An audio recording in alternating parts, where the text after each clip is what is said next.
Why is remembering Narayan considered the ultimate spiritual practice even though Shiv's presence is not in Narayan? Narayan को याद करना सबसे fast पुरुषार्थ है, लेकिन वहाँ शिव तो नहीं है, वहाँ शिव तो नहीं होगा। नारायण में शिव तो नहीं होते, लेकिन नारायण को याद करना सबसे श्रेष्ठ याद करना है ना। Student, to remember Narayan is the fastest Purusharth, but Shiv certainly won't be present in him, will he? सबसे फास्ट पुरुषार्थ जो जिसका नाम है नारायण, नार माने ज्ञान जल और आयन माने घर। Baba, the one whose name is Narayan, Nar means the water of knowledge and Ayan means house.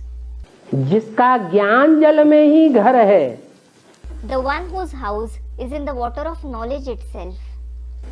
अज्ञान में घर नहीं है। His house isn't in ignorance. और ज्ञान सतो प्रधान मानेंगे या तमो प्रधान मानेंगे? And will you consider his knowledge to be Sato Pradhan or Tamo Pradhan? Narayan का ज्ञान कैसा मानेंगे? How will you consider Narayan's knowledge to be सतो प्रधान। Sato Pradhan? तो सतो प्रधान ज्ञान में ही जिसका घर है, जिसका सारा जीवन ज्ञान जल में ही समाया हुआ है,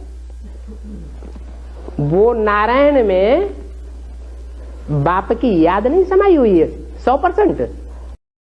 So, the one whose house is in the Sato Pradhan knowledge itself, the one whose entire life is merged in the water of knowledge, isn't the Father's remembrance merged 100% in that Narayan?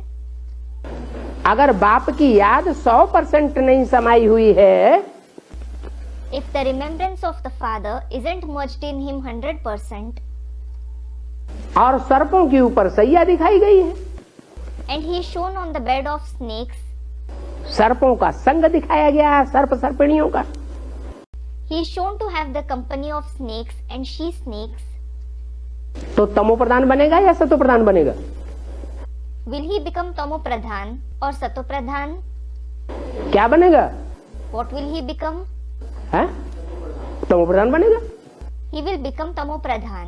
लेकिन ऐसा तो है नहीं, But it isn't so. तमो प्रधान की तो पूजा होती नहीं। A Tamo Pradhan soul isn't worshipped at all. पूजा सतो प्रधान की होती है या तमो प्रधान की होती है? Is a Sato Pradhan soul or a Tamo Pradhan soul worshipped? सतो प्रधान की पूजा होती है। A Sato Pradhan soul is worshipped. तो ऐसे नहीं कह सकते कि नारायण में शिव की जो भी शक्ति है, आत्मिक शक्ति, उसका वास नहीं है। So, you can't say that the entire soul conscious power of Shiv isn't present in Narayan. नहीं, वो तो ऐसी प्रैक्टाइज्ड स्टेज पर पहुंच चुका है कि दुनिया में उसकी कोई भी ग्लानि नहीं कर सकता।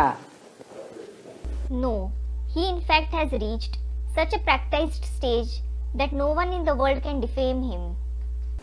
शास्त्रों में भी उसकी कोई ग्लानि नहीं दिखी हुई है। His defamation isn't written in the scriptures as well.